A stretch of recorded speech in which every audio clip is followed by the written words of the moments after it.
Hey everybody, this is the Burnside team. I'm Cameron. And I am Liz. Great to have you guys back again for another week. We got some really good positive feedback from our last video, so we want to continue the same format. So what we're going to do is we're going to answer the question this week, what's going to happen with prices? Everybody's asking us if prices started coming down yet, when will they? And so that's what we want to answer. And because this is such a big topic, we're going to hit it in two parts. We're going to hit mainly this section about some numbers and some things we think about this week, and we're going to continue it next week. So it's a two-parter. So Liz, what do you think is going to happen?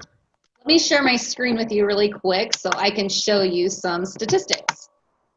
So this graph here is showing last year's active listings in the orange versus this year's active listings in the purple. So you can see we definitely had a dip during COVID-19, and now we are getting pretty close back to normal, but there are less active listings this year. So this year we've got about 7,400 actives. Last year we had almost 9,200. Now, scrolling past these per county, which if you want to know your specific situation, definitely reach out to us and let us know. But next, it shows our under contracts for this year. So again, orange line is last year. We had about 7,800 go under contract versus the 9,200 that were active. And this year, we've got 8,500 that have gone under contract versus the 7,000 or so that have been active. So I think what that tells us is here in Utah, supply and demand is still very, very strong, which in my opinion means that we are likely going to still see some pressure on prices, and I still think things are going to go up.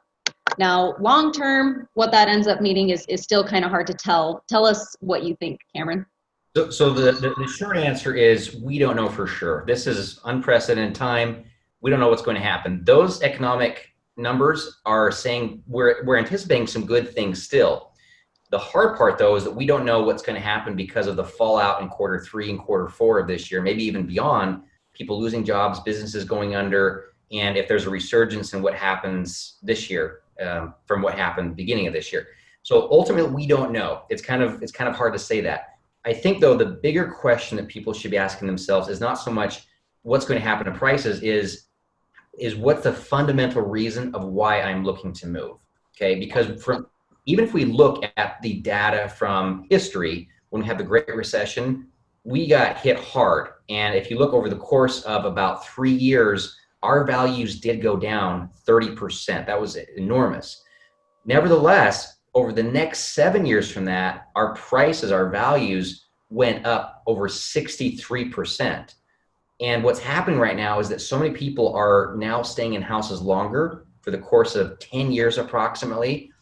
The question becomes not so much, okay, if I choose to buy now and prices do go down, I'll be in bad shape. It's more of if you stay in a house long enough, which the average person is, ultimately it shouldn't matter long term. And that's what history is telling us. So I'm not too concerned about what's going to happen to prices if a client is saying, I really want to stay in a house for 10 years or so, okay? So Liz, what are we going to talk about a little bit next time to kind of further this conversation?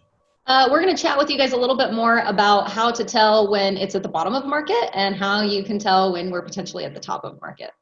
Great. So overall, the message right now is if you are thinking of doing something, I wouldn't wait on the sidelines. Interest rates are still phenomenal. Give us a call. We can talk more about your specific situation to see how it applies for you. There are lots of opportunities in our market right now for both buyers and sellers. So we'd love to talk with you today and ask us if you have any other questions. So have an awesome week and look forward to talking to you soon. Bye. Thanks.